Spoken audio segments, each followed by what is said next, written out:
After the interview between Sheikh Yasir Qadhi and Mohammed Hijab, where Sheikh Yasir Qadhi expressed there are holes in narrative, Muslim missionaries are making videos after videos to simply answer the question if there are holes or not. It's not only they are making videos, but after Muslims are expressing that they are having doubts in their faiths, they are questioning their faith, all they get from Muslim missionaries are being bullied and being told off instead of getting proper answer to the doubts they have. Approximate 2 hours video which was put up by Mohammed Hijab, which he expresses actually, yeah, there are bigger and bigger holes, or you can simply say there are giant holes in narrative which Sheikh Yasir Qadhi didn't express. What I'm gonna do is I'm gonna help you to see how giant this hole is.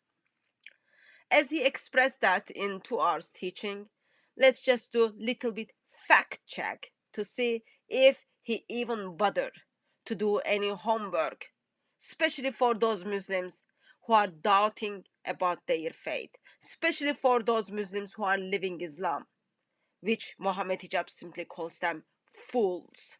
Let's hear Mohammed Hijab and do a quick fact check. Within the 10 readings, there are 2 ways of reading the word Malik Yawmuddin. So the word Malik here can either be read as Malik or it can be read as Malik. You see, these are 2 different ways of reading this particular word. Okay, so it can be Malik, which means the owner, or Malik, which means the king. Now, so within the 10 different readings, yeah, the only difference that you're going to find in terms of words in Surah Al-Fatiha is in one word, and that word is Malik and Malik. In 10 different Arabic Qurans, Mohammed Hijab simply expresses that Surah Fatiha, first surah, which Muslims are reciting 17 times a day, which some of the early Muslims didn't believe it's supposed to be the part of Quran, contains one variation, Malik versus Malik. One of them is king, other one is owner. Is that so? Here we have Ibn Mujahid's Kitab al-Sabah fi al-Qiraat.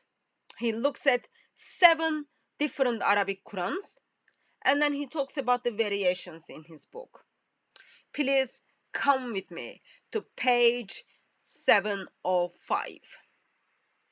So we are in page 705 of the book.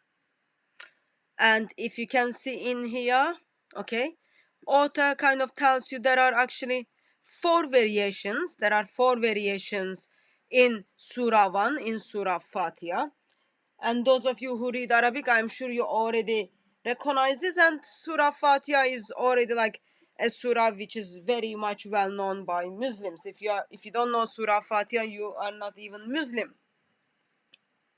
So here he tells us actually it contains 4 variations. You've got Malik, you've got Sirat, you've got Alaykum, you've got Gairu Maghdubi Alayh. So he gives you only in one verse, one chapter, which is only 7 verse, with 4 variations.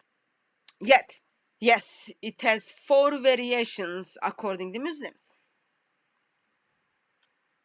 When you say, oh, this surah, which has been known by every Muslim, has only 1 variation, according to your early Muslims, there were 4 variations. 4. So, welcome to the Mohammed Hijab's giant holes. Of course, Sheikh Yasir Qadhi didn't use the right word when he said narrative has the holes. He meant to say narrative has giant holes. How many differences and variations are there in the entire Quran throughout the 7 major readings? Now, Ibn Mujahid, who's a classical scholar, one of the most leading names, obviously existed about 1,000 years ago, and he wrote a book called Kitab Sab'a fil Qira'at. And he says that there are 700 places, around 700 words which have variants. Yes, 700 words. That's what he says. We all heard Mohammed Hijab simply said, Ibn Mujahid tells us there are 700 differences in the 7 Qurans. Is that what he really says? Is that what he really says? Of course, basic answer to that question is no.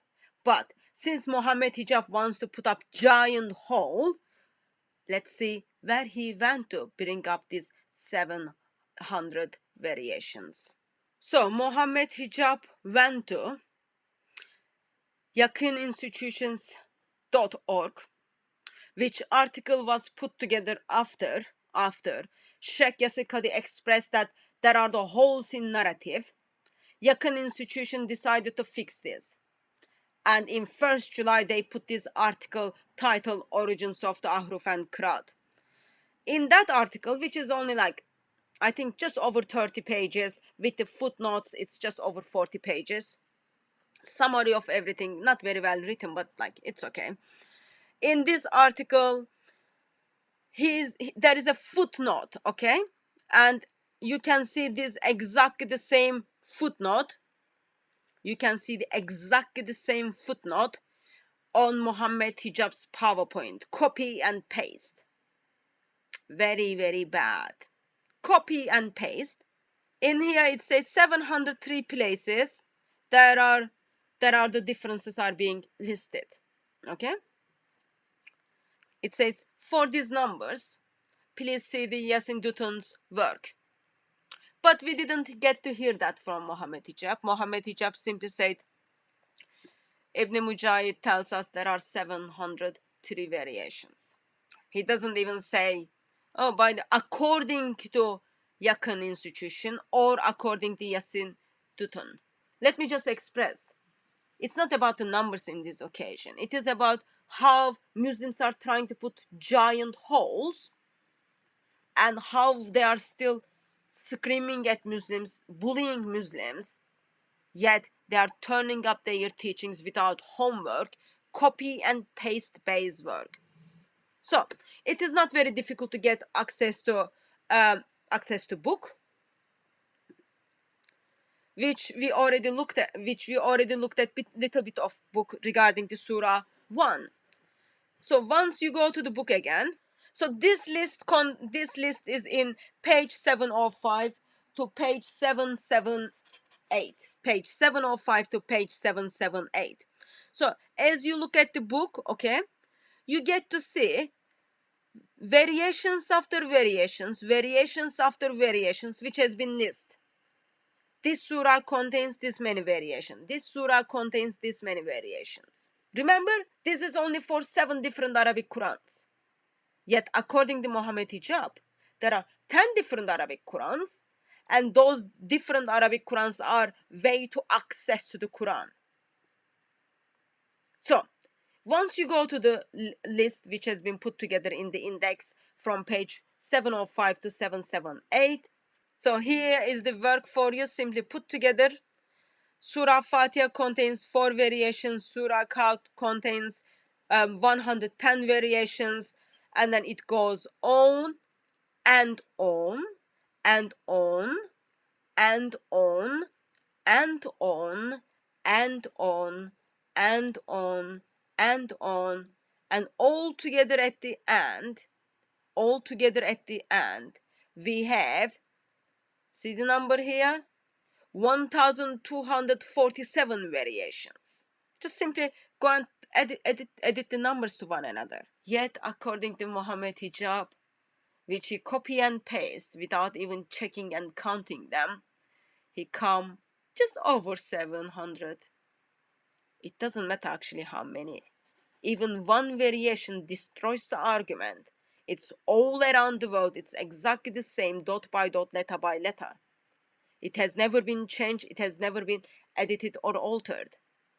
Yet now we are talking about, this is just for the 7 different Arabic Qurans. According to Mohammed Hijab, there are 10 different Arabic Qurans which gets you access to the one Quran. Don't you think you would have time to bother and do your homework? Overall, I wanted to say it's not the Ibn Mujahid says there are 700 variations. He gives you the list, and then once you add those numbers in this list, gives you one number of 1247 of them. That Allah He sent down this Quran to Muhammad sallallahu alaihi wasallam bitalaqi, like word for word. That's what it means, word for word. So what are the qira'at? Now, if you heard some of the apologetics and some of the weird sayings of the anti-Muslims, they'll say, look, there's 1,000 differences, 10,000 differences, 40,000 differences in meanings between the qira'at al-ashr, the 10 qira'ats.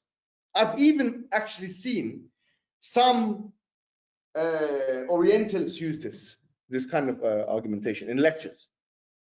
Like Shadi Hikmat and others, he's like, these are 10 masters, and look at this. He's trying to make a monster out of it. My friend, there are 700 words, but it's only 700 word difference. 700 differences. Yet book doesn't say that. Actually, I'm sure you already noticed in the footnote, it points you to the book. Yet book doesn't say that. Very, very bad copied and paste homework. Very, very bad preparation to put up giant holes. But the bottom line is, it was all same. Not even letter altered. It was all perfectly preserved. Now, you, without any shame, you continue to lie when it comes to the numbers. Such a bad and very much and very, very, very much bad habit. But what can you do? What can you do? If you believe your Muslims are doubting, if you believe your Muslims are leaving Islam, and if you call them fools, of course, what are you gonna do? You are gonna make giant holes and then fool your Muslim friends and Muslim brothers with knowing actually no one is gonna bother to check it. Why? Because I didn't even check it. Why people who are watching me is gonna check it? That's the mindset of Muslims. The original is 700 words, but 700 words that have different awjuh, different ways of being recited. There shouldn't even be one according to you. There shouldn't even be one according to any of the Dawa gangs or any of the Muslim missionaries who are fooling others. Now you are fighting within numbers of 700, yet you didn't even bother to check. Just all you've done was read 33 pages of the article and then put all of everything in that article without any fact check, without any reference. And even you fail to give the full footnote, just copied and paste half of the footnote and pretend it actually that comes from the original sources, or just pretend it, yeah, by the way, I did bother to read that 700 pages of the book of Ibn Mujahid. So when someone says there are holes in the narrative, what are the ways you fill the holes? First one is the part where it's expressed there are holes in the narrative, you simply edited that video. Pretend no one ever said it. And then put pressure to the other person who has the full video to turn off the comment parts where Muslims express that they are doubting their faith, they are leaving Islam. And more pressure because more Muslims are leaving Islam, more Muslims are doubting. What you do is you take whole video. That's not enough. Muslim missionary steps in and then tries to write articles, tries to make videos. Why? Because those small holes were not enough. What are they going to do is now? They are going to make giant holes. Why? Because there are holes in the narrative. And because Muhammad fooled Muslims in 7th century, his Sahabas fooled Muslims in 7th century and towards on. Muslim missionaries think, yep, all we've got to do is just present something which is not true so that we can fool them as well. Welcome to the world of Muslims. Welcome to the world where you've been fooled and you've been fooled, yet you are the one who is called as fool. I hope these giant holes which has been unpacked and extended by Mohammed Hijab, will be able to big enough to bury Islam. Rest in peace, Islam.